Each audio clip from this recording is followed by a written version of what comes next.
Sa loob ng malahotel nilang bahay, tahimik na naglilinis si Glyza sa sala. Wala siyang suot kundi lumang cotton t-shirt at jogging pants. Nakapulupot ang buhok niya sa isang maluwag na ban at na pawis habang binubura ang mga marka ng baso sa center table. Samantalang si Macy pababa sa hagdanan. Nakarobe lang ito at manipis. Maayos ang makeup. Wow! Bulalas ni Macy habang nilalapag ang cup ng kape sa table. Ate Glyza, parang kasambahay ang pagmo ngayon ah. Hindi ko may boss si Glyza. Sanay na siya. Hindi na bago ang panlalait ni Macy sa tuwing makakahanap ito ng pagkakataon. Alam mo, dagdag ni Macy. Habang naupo sa sopa at tinitingnan si Glyza mula ulo hanggang paa. Naiintindihan ko naman na hindi mo apod bumili ng bagong damit ngayon. Pero girl, kahit magpaganda lang sana ng konti pag may tao, bumuntong hininga si Glyza. Hindi dahil napikon, kundi dahil pagod na siyang makipagtalo. Naglilinis ako, Macy. Hindi naman ako nasa fashion show. Napataas ang kilay ni Macy.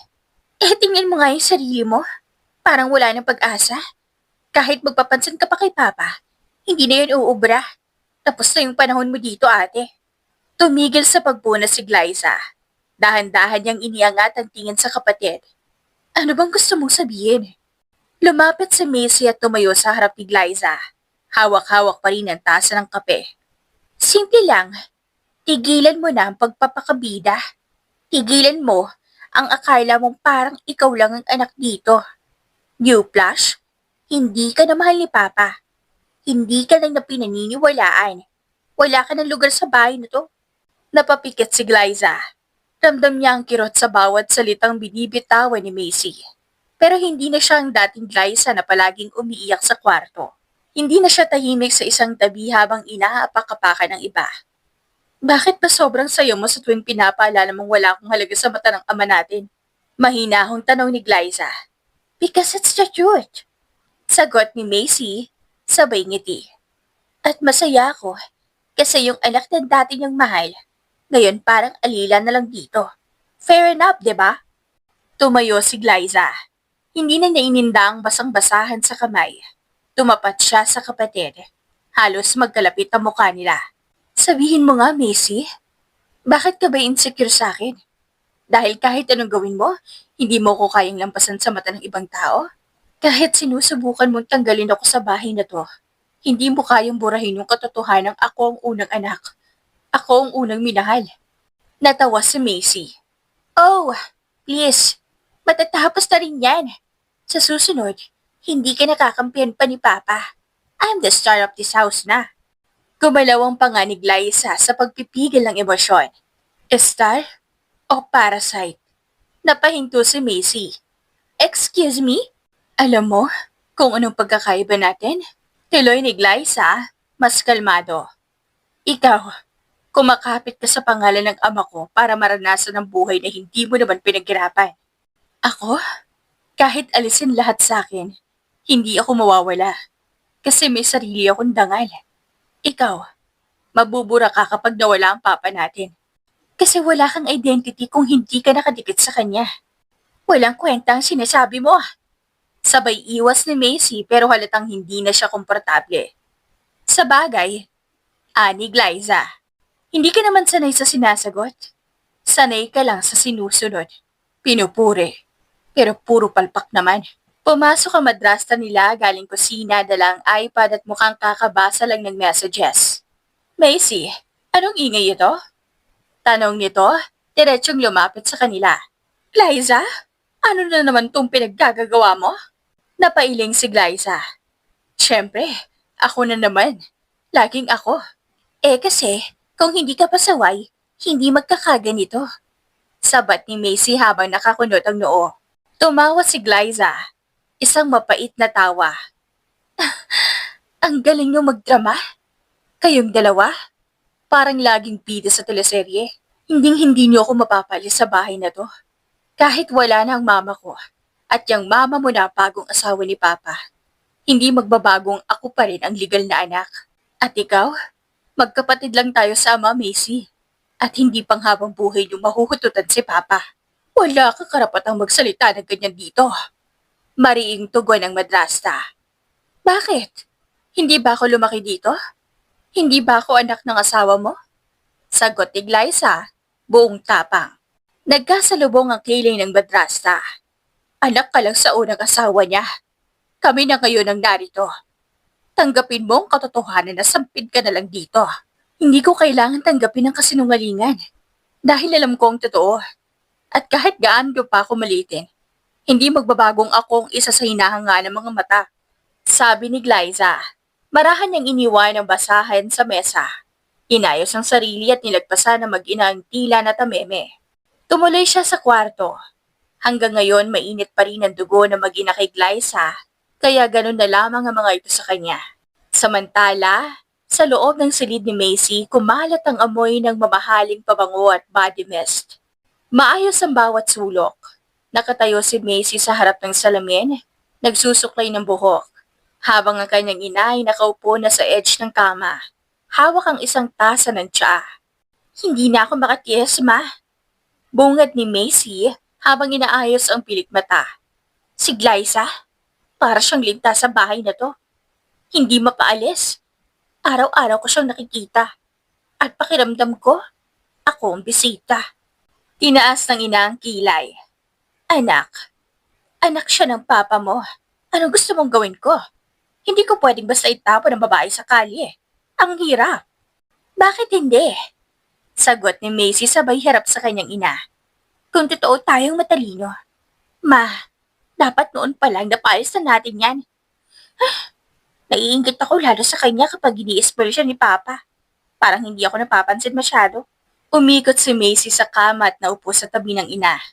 Ma, ilang beses na tayong niloloko ni Papa. Tuwing bibili ako ng bagong bag, kailangan ko pang magdrama. Samantalang si Glyza, nakukuha niya agad mga gusto niya. Alam ko, anak. Mahinang sabi ng ina habang humigop ng tsaa. Pero hindi rin madali. Hindi mo pwedeng basta tanggalin sa eksena ang isang anak. Lalo na kung legal siyang may apelyido. Legal? Puro legal. Anak niya rin ako sa'yo pero ang unfair niya pagdating sa akin. Tumayo si Macy at nagsimulang maglakad-lakad sa loob ng kwarto. Gusto ko nang mawala sa landas natin ng Glyza na yan. Nag-isip ang ina niya sandali, bago muling nagsalita. Kung gusto mong tuluyang mawala si Glyza, dapat may plano ka. Hindi pwedeng pabara-bara. Gumiti si Macy. Mapanlin lang ang ngiti. May iniisip na ako. Pero kailangan nating paikutin si Papa. Dahan-dahan natin. Alam kong mahina siya pagdating sa drama. Drama ang puhunan natin simula't simula. Ani ng ina. Kung hindi dahil sa pagiging mahina at ututo ni Papa mo, hindi tayo magkakaroon ng posisyon sa buhay niya. Napangisi si Macy. Exactly. Kaya nga ma, kung gusto mong tuloy-tuloy ang lifestyle natin, shopping tuwing weekend, spa araw-araw, gala kahit walang dahilan, dapat simulan na natin. Napatingin ang ina niya. Anong plano mo? Una, paiikutin natin si Papa. Sabihin mo sa kanya na may naririnig kang mga chismis kay Glyza, na baka may tinatago lalaki, na baka may pinagkakagastusan siya na hindi dapat. Napayuko si Macy sa tawa. Hindi naman siya maniniwala agad. Sagot ng ina. Ma? Sabay hawak ni Macy sa kamay ng ina. Kaya nga ikaw ang magsisimula. Ikaw ang asawa. Mas may power ka. Sabihin mong concern ka na baka ikahiya ni Papa kung may scandal si Glyza. Tumango-tango ang ina. Pwede. May dating yan sa kanya. Kapag sinimulan mo na, susunod ako. Isusunod ko yung pagkukwento kay Papa na sinungitan ako ni Glyza, na pinaparamdam na sa akin na hindi ako parte ng pamilya. Magiging victim tayo. Gaslighting? Bulong ng ina, parang natuwa. Like mother, like daughter. Pareho silang natawa. Pag nagalit na si Papa, ang next step, ako na ang bahala.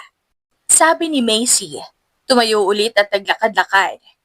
Papakitaan ko si Papa ng pag-iyak ko. Breakdown? Natatakot? Lahat. Tapos, Magpaparinig ako na kung hindi niya ako ipaglalaban, aalis na lang ako. Alam mong ayaw ng ama mo na wala ka rito kahit minsan hindi kayo magkaintindihan ni Glyza. Kaya nga, yan ang weakness niya. Magigilty yan. At kapag dumating sa point na pinapapili natin siya, papanig siya sa atin. Pera, ma. Pera at drama ang puhunan. Tumawa ang ina, umiling sa anak. Hindi ka na bata, anak. Marunong ka nang maglaro. Tiniruan mo ko, sagot ni Macy, proud na proud.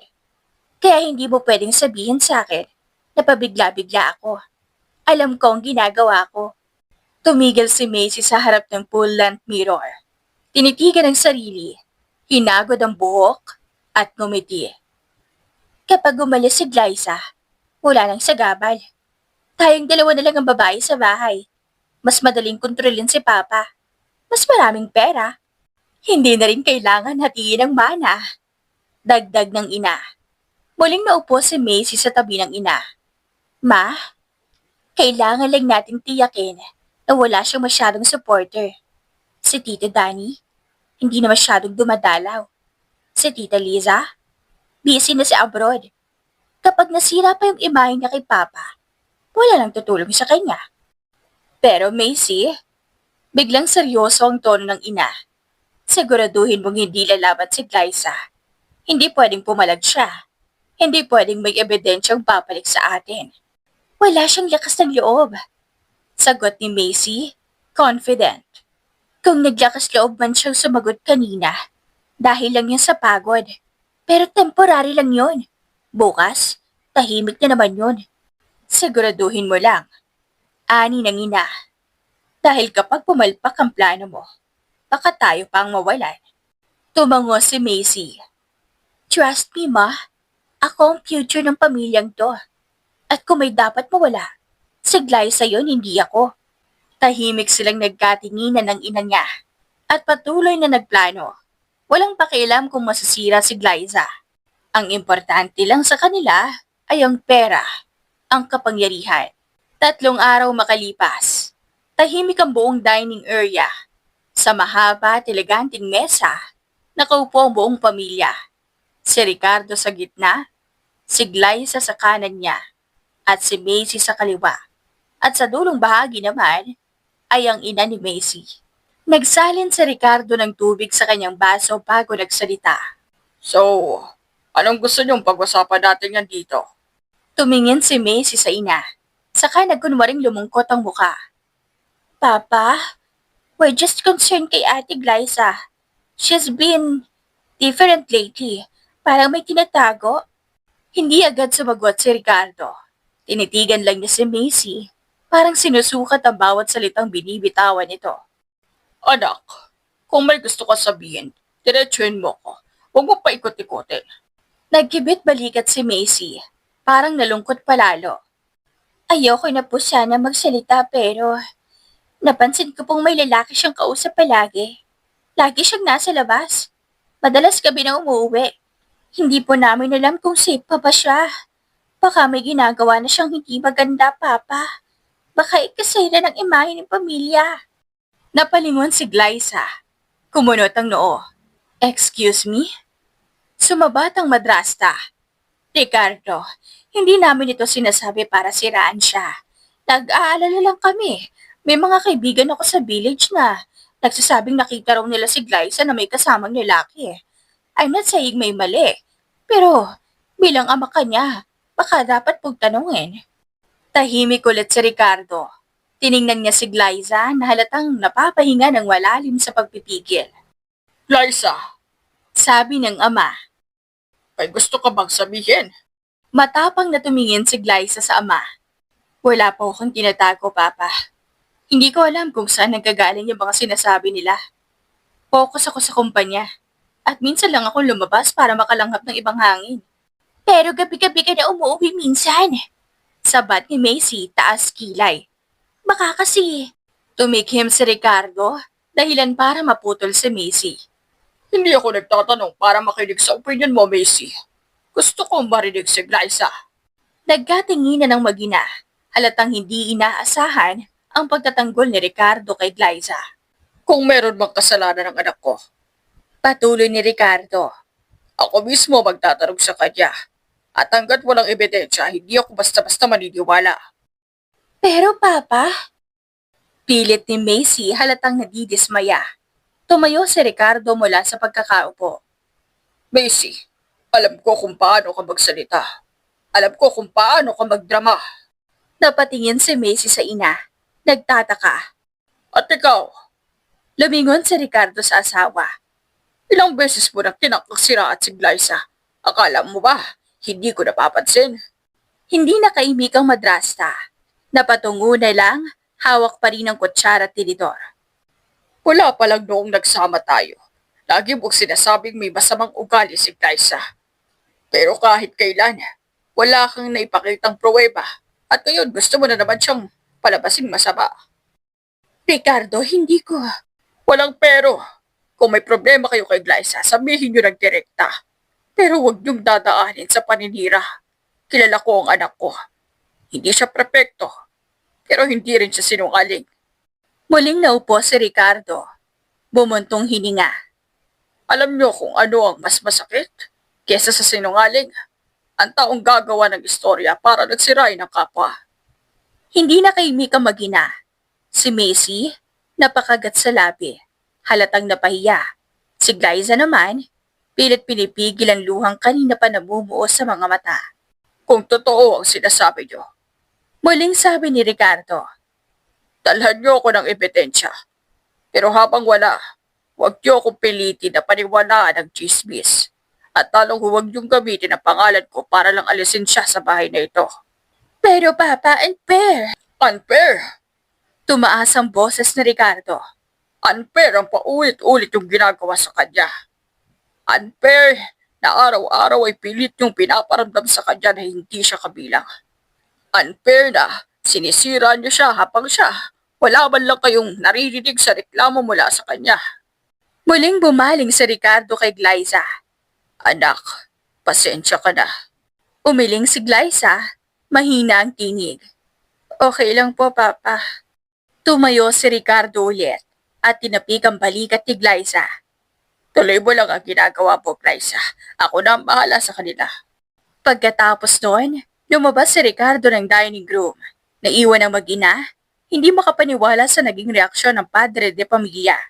At si Glyza, kahit may bahid pa ng lungkot sa mata, ngumiti pa rin. Sabado, malakas ang ulan sa labas.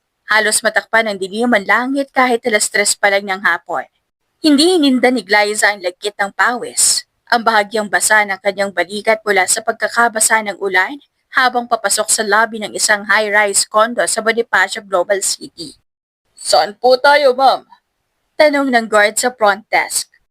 Kay Blake Aleje po. Sagot ni Glyza bahagyan nanginginig ang tinig dala ng pagod at emosyong kinikimkim. Pinayagan siyang pumasok ng kilalanin ng guard ang pangalan niya sa listahan ng mga authorized guest. Alam ng mga staff ng gusaling iyon kung sino siya. Pagkabukas ng elevator sa 30th floor, halos manghina agad si Glyza. Hindi niya alam kung umiiyak ba siya sa sama ng loob o sa relief na maririnig na niya ulit ang boses ni Blake. Pagkatok ni Glyza, agad bumukas ang pinto. Nasa harapan niya si Blake. Bagong ligo, naka-gray hoodie at shorts, at may hawak pang tasa ng kape. Ngunit ang ngiti nito ay agad napalitan ng pag-aalala nang makita ang ekspresyon sa mukha ni Glyza. Glyza? Lumapit agad si Blake, iniwan ang tasa sa gilid ng table. What happened? Hindi siya sumagot. Isinubsob niya ang mukha sa dibdib ni Blake. Mahigpit ang yakap. Humagulgol siya. Blake, I can't do this anymore. Hindi ko na kaya. Hindi ko na alam kung saan ako lulugar. Pinipilit kong ipagtanggol ang sarili ko sa kapatid ko at sa madrasta ko pero paulit-ulit pa rin sila.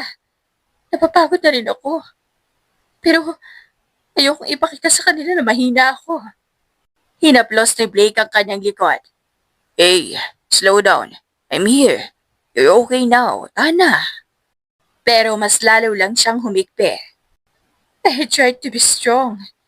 Pinipilit ko maging mabait, maging tahimik, maging okay sa lahat.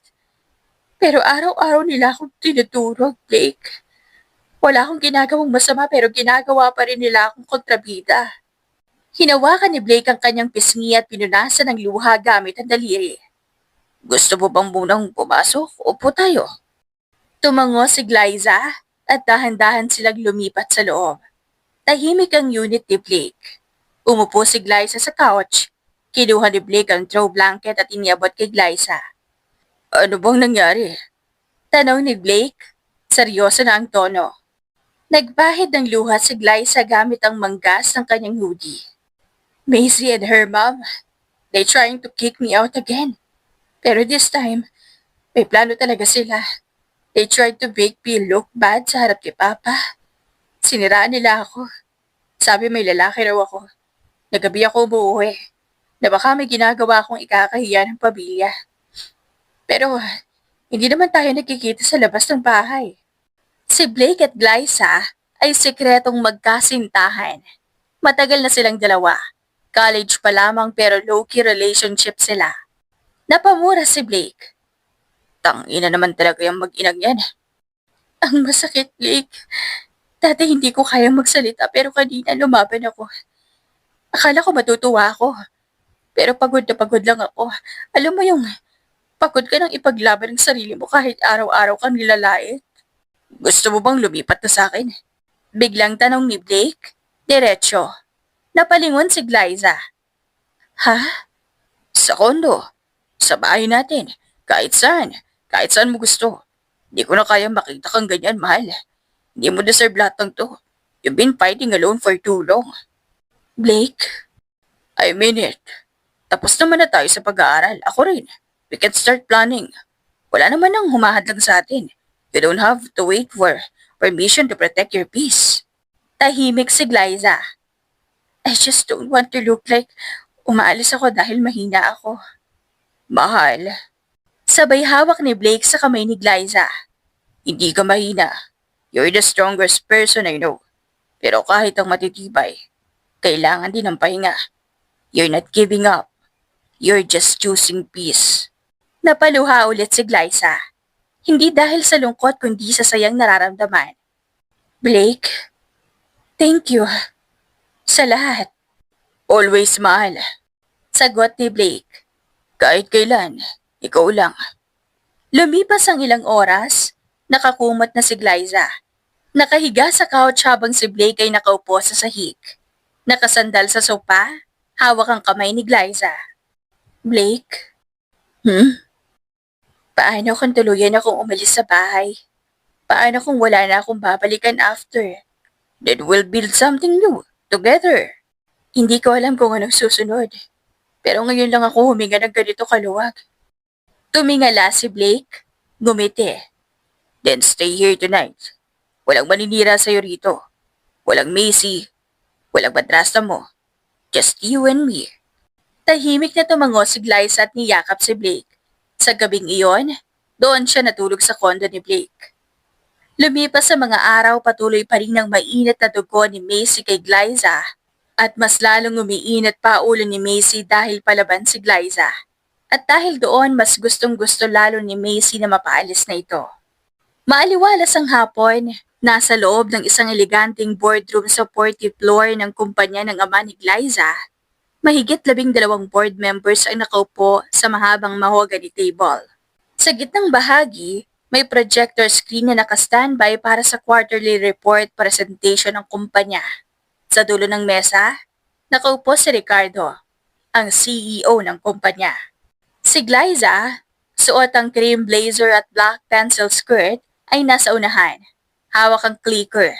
Nasa kanyang presentation file. Ito ang kauna-unahang pagkakataong siya ang inassign para mag-present sa board. Isang malaking responsibilidad.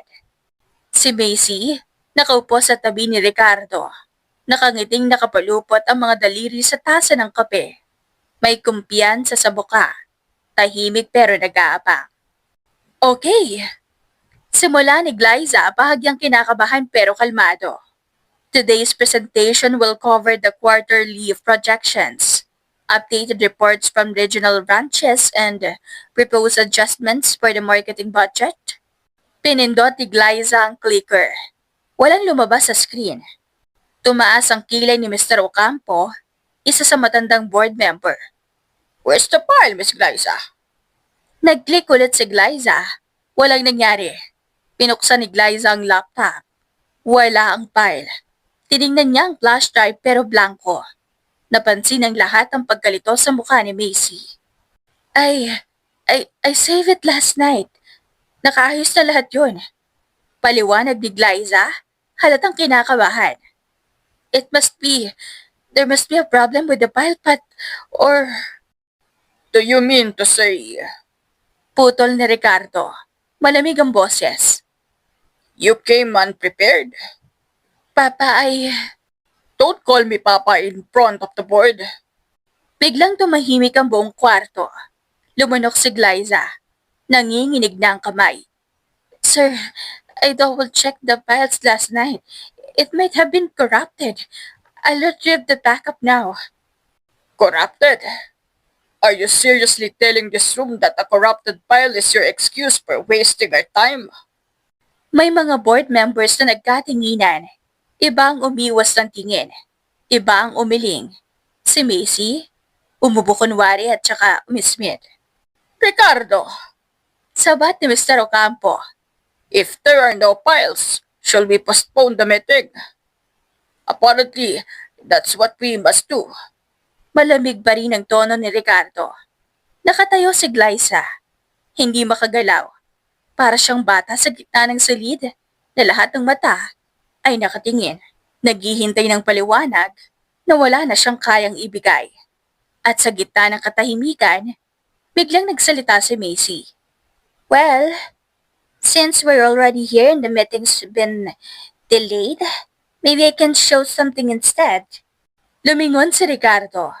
Hindi sigurado sa ibig niyang sabihin. Si Macy, kinuha ang cellphone at inilapit sa screen.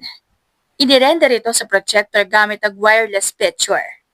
Biglang lumitaw sa malaking screen ang isang larawan kuha sa malayo. Halatang galing sa phone camera.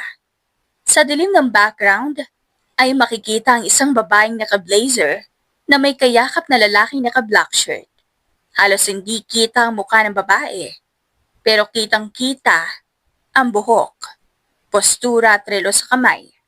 Si Glyza. Bumulong ang isang board member. That's recent. May ibang napakunot noo. Si Ricardo hindi gumalaw ng ilang segundo. Where did you get this? Tanong niya kay Macy. Anonymous po. Someone sent it to me. Concerned daw po sila kasi baka makasira ito sa image ng kumpanya kung totoo ngang si Glyza to. Nakangiti pero halatang may pakana ang tono ni Macy. Wait, this is an invasion of privacy. Singit ni Glyza, namumula ang mata. Tinatago ang kaba sa galit. You're showing a photo without proof and you're using it in a boardroom? At anong kinalaman niyan dito? Lumingon si Ricardo kay Glyza. Galit na ngayon ang mga mata. Anong klaseng kahihiyan to, Glyza? Una, wala kang presentation ngayon. Ito ang lalabas. Hindi po totoo yan. That's taken out of context. Hindi ko kailangan makita mukha para malaman. I know my daughter's posture. That's you. Humigpit ang hawak ni Glyza sa clicker. So now you believe an unverified photo over me? Enough! Sigaw ni Ricardo, dahilan para mapatigil ang lahat. Tumayo si Ricardo mula sa kinauupuan. I raised you to be responsible, professional, but today, you came to a critical meeting without your files and now this. Papa, please. Makinig ka muna. Stop making excuses. Halos mapapikit si Glyza. Nanlalambot ang tuhod niya, hindi siya umiiyak pero ramdam ng lahat ang panginginig ng boses niya. Si Macy, sa isang tabi nakaupo lang. Tahimik pero kontento. Hindi na kailangan ng marami pang salita dahil ang epekto ng mga ginagawa niya. Unti-unti nang nawawasak ang dangal ng kapatid. Leave the room. Mariing sabi ni Ricardo. Halos hindi makagalaw si Glyza. I said leave. Humugot ng hangin si Glyza. Pinulot ang laptop, ang flash drive at ang natitirang dignidad na kaya pa niyang dalhin. Lumabas siya ng boardroom na hindi lumilingon. Pagkasara ng pinto, hindi siya humagulgol. Pero sa loob, durog ang puso niya. Nung kinagabihan sa malawak na sala ng kanilang mansyon, umaalingaw-ngaw ang sigawan ng dalawang babae. Ano bang problema mo, Missy? Galit na sigaw ni Glyza habang bariing nakatitig sa kapatid. Sinira mo ang board meeting. Pinigyan mo pa si Papa ng edited na picture. Nakapamewang si Macy, nagkukunwaring nasasaktan at may ilang luha sa mata. Ako pa talagang sinungaling, Glyza. Simula pa lang. Damdam ko na yan eh. Gusto mong kunin ang lahat kay Papa, sa kumpanya, pati sa reputasyon ko. Huwag mo akong paandaran ng drama mo ngayon. Sagot ni Glyza, nanginginig na sa galit. Alam kong ikaw ang kumuha ng files ko. Gusto mong ipahiya ako. Gusto mo ring mapalis ako sa kumpanya. Huwag kang magpintang. Sigaw ni Macy sabay pakawala ng hinagpis sa boses. Kita niyo, Papa? Kahit kailan, gusto niyang siya lang ang bida. Ninakaw na niya ang loob mo sa akin, pati kumpanya. Gusto niya ring angkinin. Tapos ano, pinagpipintangan pa ako? Mula sa likuran dahan-dahang lumapit si Ricardo, ang kanilang ama na kanina patahimik na nanonood sa gulo, kasama ang ilang katulong na nag-uusap na rin sa gilid. Napuno ng tensyon ang buong mansyon. Anak! Malakas na sigaw ni Ricardo. Nakapagdesisyon na ako. Tumigil si Glyza at Macy. Parehong humarap kay Ricardo. Nakita ko ang kahihiyan kanina. Wala kang dinalang presentation, Glyza. At ngayon, may mga lumalabas na picture kang may kayakap na lalaki. Gusto mo sirain ang reputasyon ng pamilya natin. Nagpipigil ng luha si Glyza. Papa, hindi yun totoo. Si Macy ang... Huwag mo nang itapay si Macy. Putol ni Ricardo. Si Macy ang laging nandito. Siya rin ang tumutulong sa kumpanya para linisin ang pangalan mo. Siya ang nagbabalasakit. At sana pala, naniniwala na ako sa kanya noon pa man. Pero Papa, alam mo kung anong masakit. Mariing sabi ni Ricardo habang tumitig kay Glyza. Naniwala akong kaya mong panindigan ang tiwalang ibinigay ko. Pero pinahiya mo ako sa harap ng mga board members. Hindi lang reputasyon natin natutugisan, kundi ang buong kumpanyang pinaghirapan ko. Papa, si Missy ang gumagawa ng paraan para masira ako. Mariing sambat ni Glyza. Nanginginig ang boses. Huwag kayong magpaloko. Sumasobra ka na. Sabay turo ni Ricardo sa pinto. Wala kang respeto. Pabayaan mo na si Macy ang tumulog sa akin sa kumpanya. Ipagkatiwala mo na lang sa kanya kung talagang ayaw mong manindigan sa mga responsibilidad mo. Umangat ang isang sulok ng labi ni Macy, ngunit mabilis niya itong itinago sa isang peking luha. Papa, bulong ni Glyza ngunit malamig ang tingin ng kanyang ama. At sa kanilang katahimikan, alam ni Glyza na tuluyan na siyang nasira ni Macy at napaikot na ang ulo ng kanyang ama. Papa, kilala mo ko. Maayos ako magtrabaho at maayos ang pamamalakad ko sa kumpanya. Ngayon lamang nagkaroon ng ganito sa akin. Alam kong plinano ni Macy ito, Papa. Paniwala ka sa akin. Wala ka nang silbi sa kumpanya. Ikaw pa itong may kanang magsalita. Singhal ni Ricardo. Tinuturo si Glyza. Kung hindi dahil sa pangalan ko, wala ka mararating. Humigpit ang hawak ni Glyza sa kanyang palad. Nanginginig siya, hindi sa takot, kundi sa pigil na galit. Pa, simula ni Glyza. Tama na. Napatingin si Ricardo kay Glyza. Napakunot noo. Anong sinasabi mo? Tama na po. Ulit ni Glyza, mas mariin. Tama na ang pananahimik ko. Tama na ang pagtatanggap ko ng mga kasinungalingan. Ng paninisi, ng paninira. Ilang beses ko pong nilunok ang pride ko para sa pamilyang to. Pero ngayon niyo lang po ako hindi pinakinggan. Anak mo ko, Papa. Kilala mo ko. Pero ngayon ka hindi nakinig sa akin. Glyza, sabat ni Macy. Tumahimik ka, Macy. Matalim ang titig ni Glyza kay Macy. Ikaw ang punot dulo ng lahat ng kaguluhang to. Ginawa mo akong kaaway kahit wala akong ginagawang masama. Nilason mo ang isip ni Papa para maniwala sa mga kwento mong puro kasinungalingan. Napahampas sa lamesa si Ricardo. Huwag po ako pagsalita ng katyat sa pamabahay ko. Hindi na po ito tahanan ko. Sagot ni Glyza. Tuluyan ng umaagos ang luha sa kanyang mga mata. Matagal niyo na po akong pinalaya sa puso niyo. Ngayon lang po ako lumaban. At ito pa rin ang tingin niyo. Walang utang na loob. Bastos. Walang kwenta. Ikaw nga itong lumaki sa yaman tapos ngayon.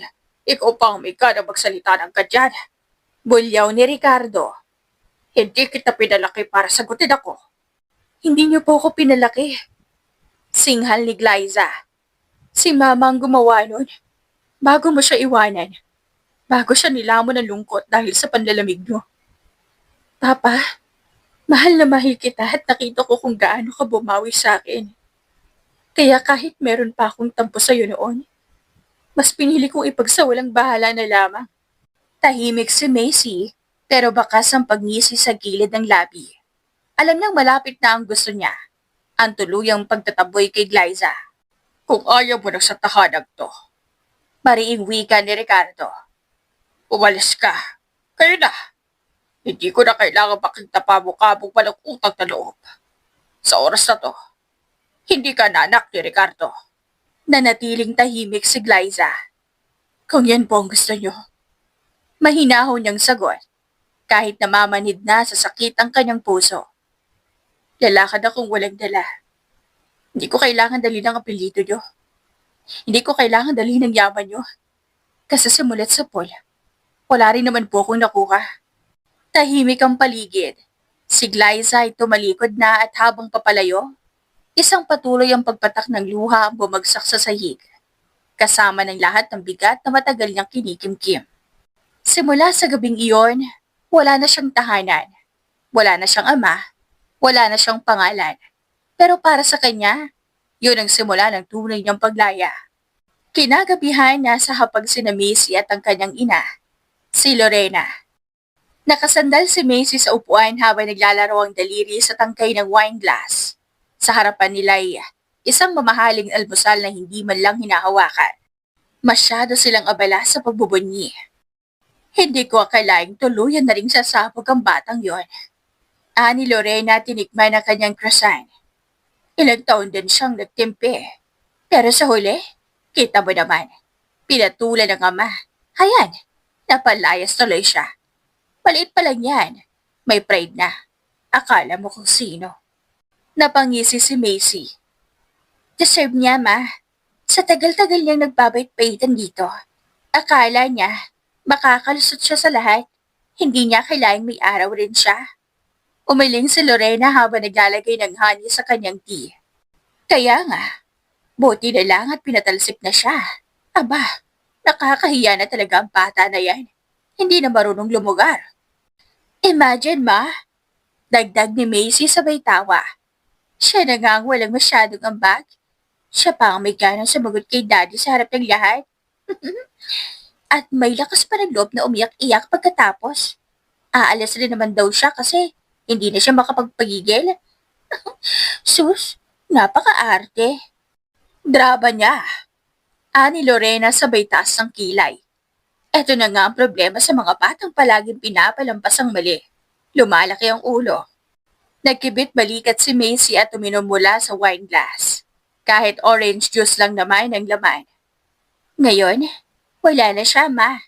Sa wakas, makakagalaw na tayo. Makakapagdesisyon na tayo sa kumpanya nang wala siyang bida-bida. Wala ng pakialamera. Mas madali na rin kausapin sa Ricardo tungkol sa investments. Mahirap kapag may Glyza na puro kontra at questioning. Akala mo kung sinong auditor kung umasta. Napahagalpak ng tawa si Macy. Nako, ma. Hindi niya alam. Tanggap na ng lahat sa kumpanya na ako ang rightful na maging next CEO. Kahit si Daddy.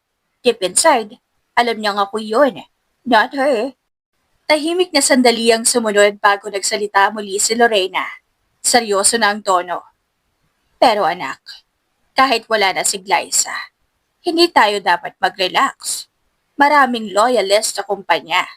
Baka bigla na lang bumalik yun tapos may dalang pasabog. Ngumisi si Macy at tumayo para kumuha ng prutas. Hayaan mo, ma. Wala na siya sa kumpanya. Wala na siyang suporta na matatanggap kay Papa. Wala na rin siyang lugar sa bahay na to. Saan siya pupunta? Mag-stay siya sa labas. Tingnan natin kung gaano siya tatagal. Kapag nasanay ka sa ginhawa, mahirap bumalik sa hirap. Ani Lorena, sabay inom ng kanyang tea.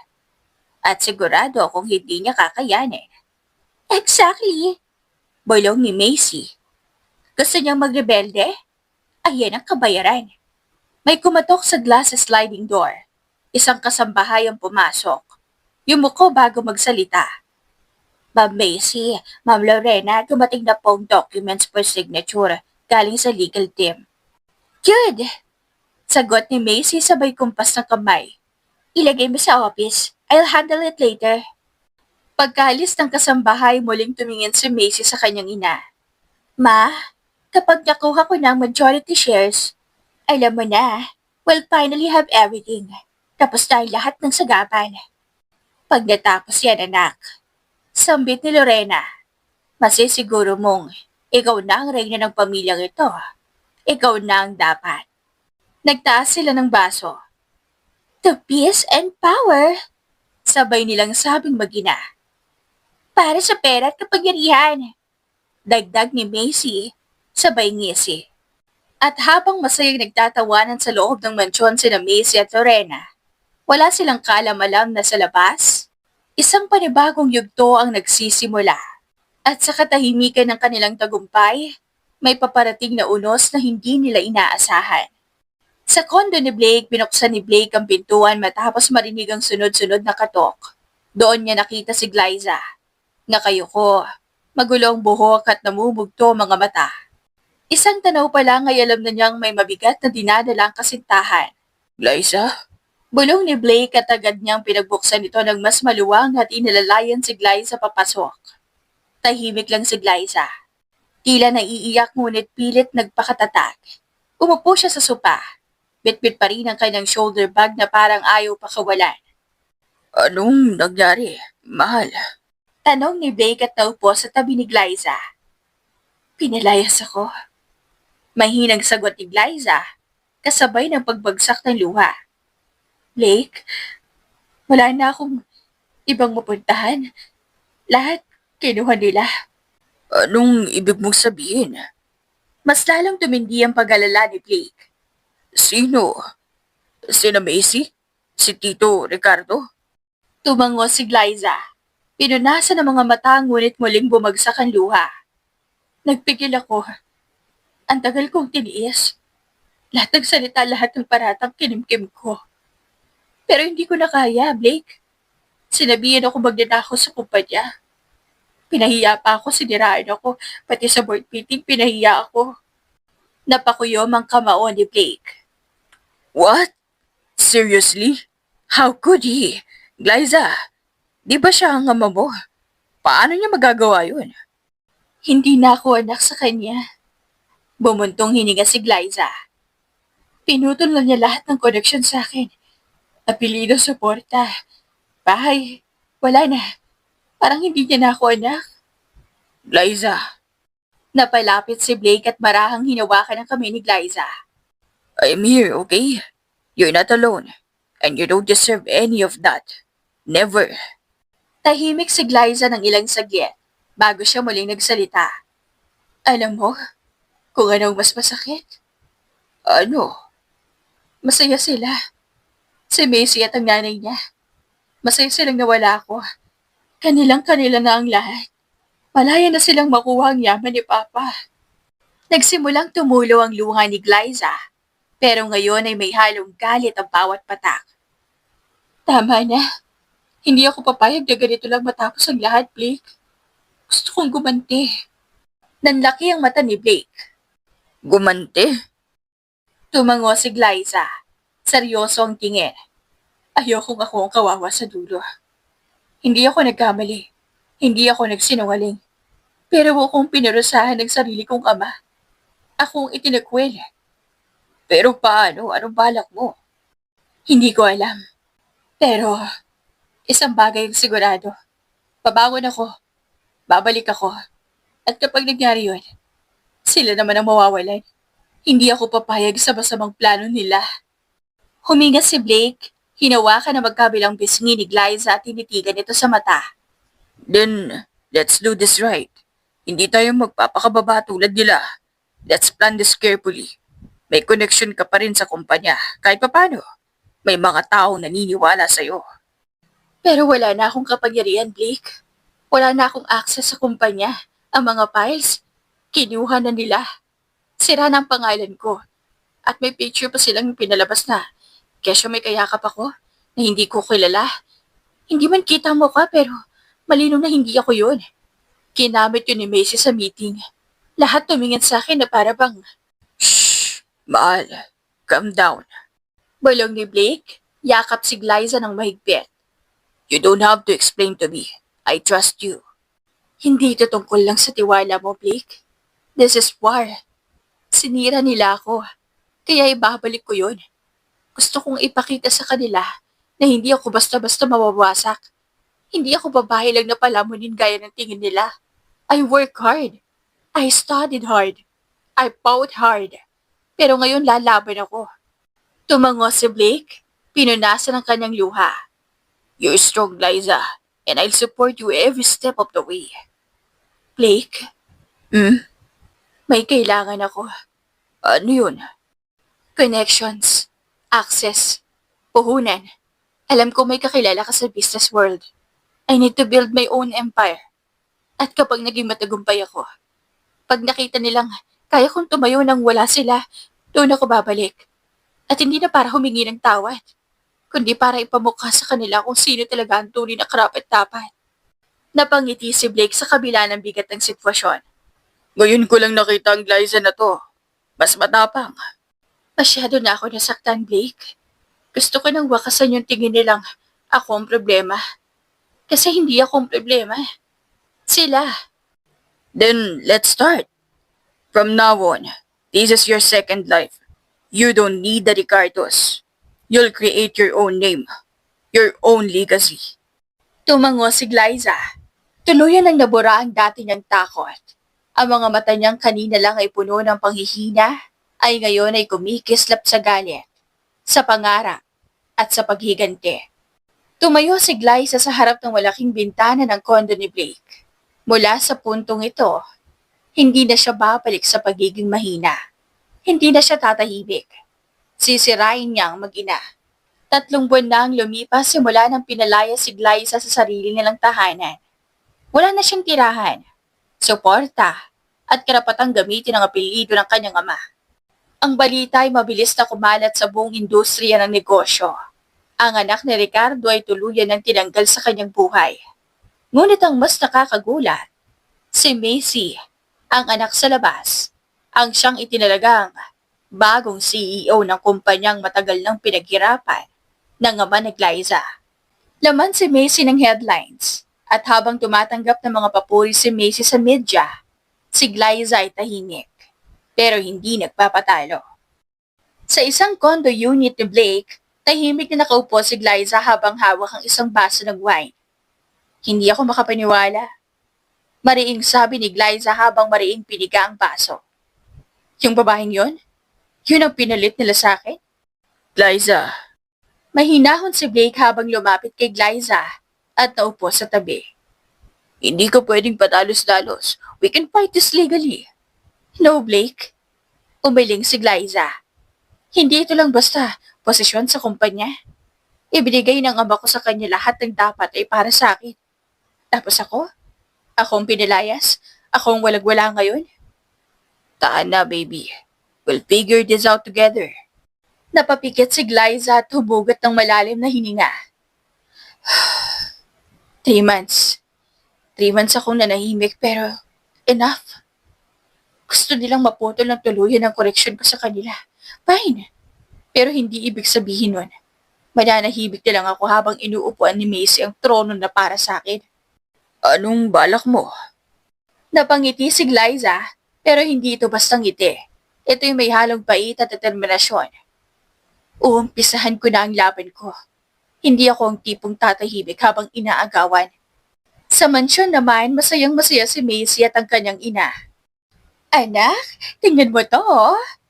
Sabay pakita ng article sa tablet. Trending ka na naman. The new face, o diba? Pinaliwala ka lang noon pero ngayon, ikaw na ang pinupuri ng lahat. Napahalakhak si Macy. Sino ngayon ang tayo, ma? Siya ang lumaki sa yaman, pero ako ang nasa taas ngayon. Kung alam lang niya kung gaano ako kasaya na wala na siya. Mas mabuti nang hindi na siya babalik. Delikado yun kapag naisipang gumante. Nagkatinginan silang mag-ina. Ngunit pareho silang walang kalam-alam. Nagsimula na ang hakbang ni Glyza. Patuloy na nagsasayang mag-ina at tumatanggap ng papuri. Hanggang sa isang gabi, may isang lalaking nakahudi ang tahimik na lumapit kay Lorena sa labas ng bahay. Hawak niya ang isang brown envelope. Ma'am, tawag ng lalaki. Ha? Sino ka? May mensahe po, Reyna, para sa inyo. Malamig na tono ng lalaki. Sabay abot ng sobre. Nang buksan ito ng ina ni Macy, tumambad ang mga larawan. Hindi peke, hindi editado. Mga dokumentong hawak pa rin ni Glyza. Mga patunay na si Macy at ang kanyang ina ay may ginawang manipulasyon sa loob ng kumpanya. May listahan ng mga under-the-table deals, offshore accounts at dummy contracts. At sa loob ng sobre ay may maliit na papel. Kaya ko kayong pabagsakin pareho at magsisimula ako sa'yo. Natigilan si Lorena, nanlamig ang kanyang kamay. Ah, anong gusto mo?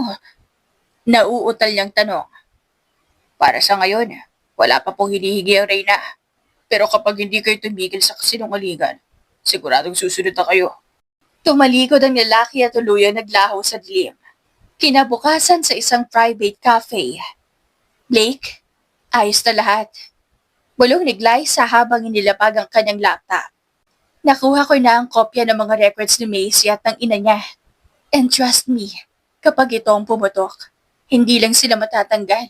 Makukulong pa sila. You sure you want to do this? Yes. Matigas ang tono ni Glyza. Hindi lang ito tungkol sa paghihiganti. This is about justice. Sinira nila ako. Ngayon, ako ang maninira sa kanila.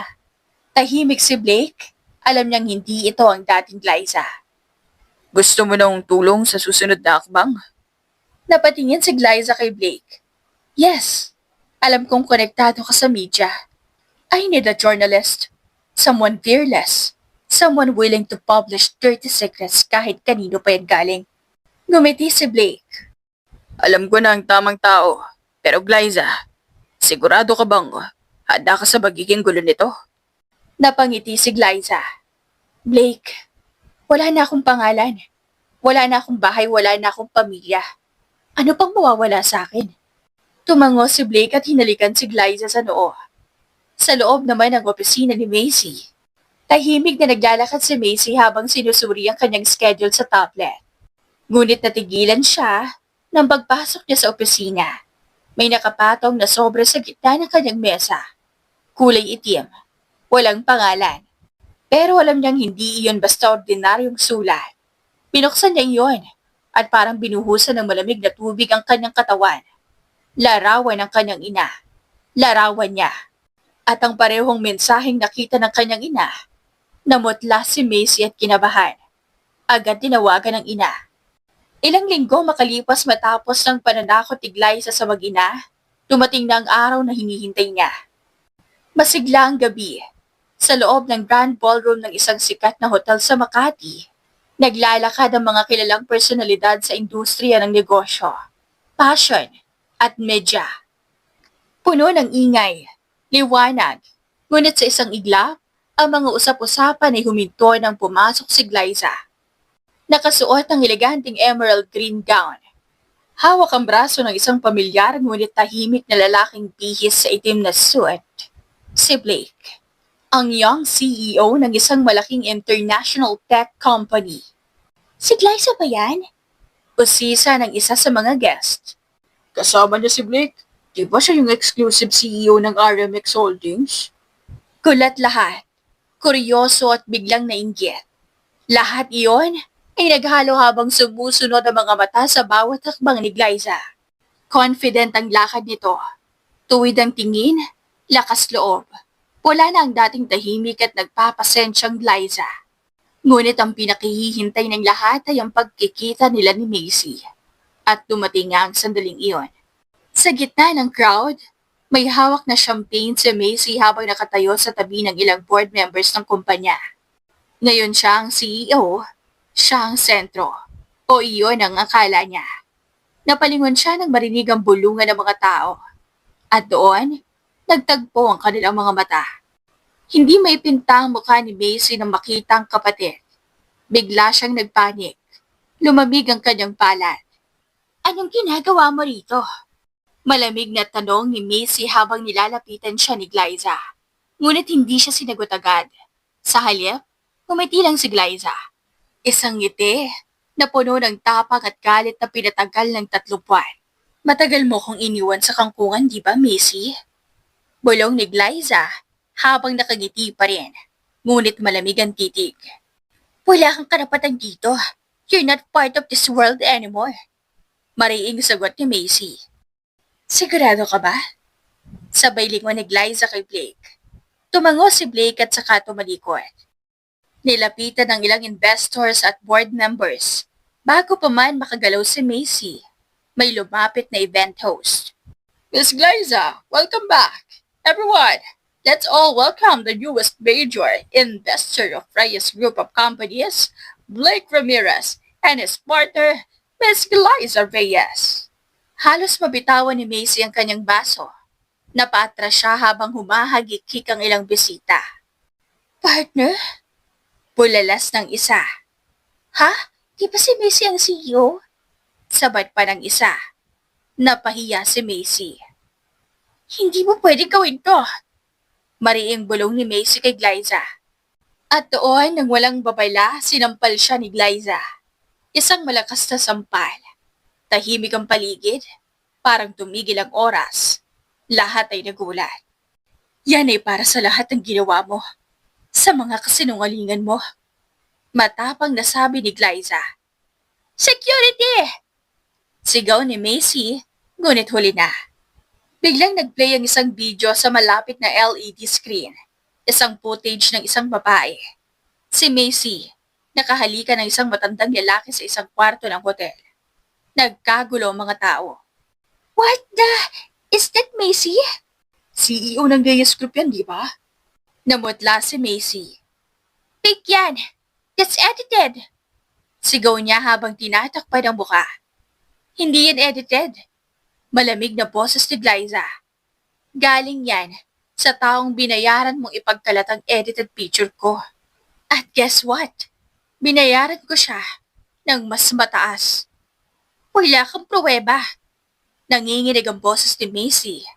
Palusot.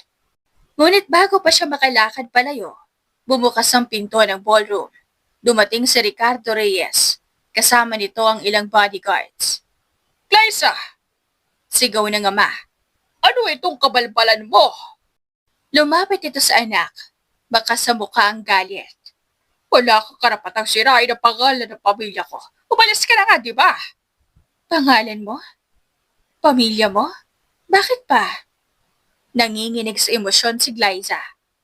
Wala na ba akong karapatang itama mga maling ginawa niya sa akin? Tumigil ka! Hindi ako titigil. Hindi na ako yung Glyza na mahaba ang pasensya. Hindi na ako yung babaeng tahimik na tinatanggap lahat ng paratang.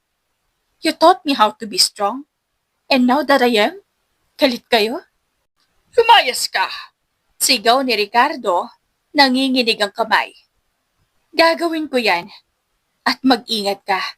Dahil sa bawat galit ko, may resulta. Hindi ako ang nawalan. Kayo. Sagot ni Glyza. Biglang napahawak sa dibdib si Ricardo. Suminghap ito, napaatras, at nagkagulo. Dad! Sigaw ni Macy. Tumawag ng ambulansya! Sigaw ng isang babae. Nagkagulo na sa event at dinalahan si Ricardo. Si Glyza, namutla. Kasalanan mo to, Glyza. Ikaw ang malalagot kapag may nangyari kay Papa. Sigaw ni Macy at dinala na si Ricardo sa ospital. 2 buwan na lumipas mula nang isugod sa ospital si Ricardo dahil sa pagkakastroke. Hanggang ngayon, nakaratay pa rin siya. Walang malay. Sa ICU ng isang pribadong ospital, sa parehong panahon, si Glyza ay tuluyan nang nakabangon mula sa lahat ng sakit. Galit. Nasa kanya na muli ang kontrol sa kumpanyang minsang ipinagkait sa kanya. Sa isang meeting ng board, malinaw na si Glyza na ang may hawak ng kapangyarihan. Malamig ngunit matatag niyang sinabi, "Let's start the meeting." Doon niya ibinunyag ang mabibigat na kaso laban kina Macy at sa ina nito. Porod, estapa, at illegal use of company funds. Natahimik ang lahat ng makita ang ebidensya. Kumalat sa social media ang mga video at audio recordings na nagpapakita ng katiwalian ni Macy. May mga larawan pa itong kasama ang mga kilalang politiko at dayuhang investors. Bagay na lalong nagpabagsak sa kanyang reputasyon. Dinalaw ni Glyza ang kanyang ama sa ospital, kasama si Blake. "Do you think he'll ever wake up?" Tanong niya, sagot ni Blake. "He's fighting, pero kailangan mo ring patawarin ang sarili mo." Ibinuhos ni Glyza ang kanyang hinanakit at pagmamahal. Sinabing ginawa niya ang lahat para sa kanilang pamilya. Dumating ang abogado ni Glyza na may balitang nasa Thailand sina Macy at ang ina nito, ngunit naharang sa immigration. May active warrants na sila at posibleng made port pabalik sa Pilipinas. Ngumiti si Glyza, puno ng pag-asa. Samantala sa isang safe house, nagtatalo na si Macy at ang ina nito. Wala ng pera, frozen ang mga accounts, at wala ng kakampi. Sa halip na magtulungan, nagsisihan na ang mag-ina sa nangyayari. Sa negosyo, patuloy ang suporta kay Glyza mula sa mga investors. Si Blake mismo ay kumakausap sa mga ito. Sinasabing, "She's strong. She's rising."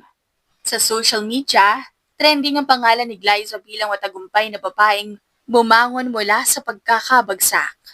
Sa rooftop ng kanilang building, sinabi ni Blake, "Whatever it is, I'll be here. We'll do this together." Sa wakas, naramdaman ni Glyza ang kapayapaan, ngunit alam niyang simula pa lang ito ng bagong yugto.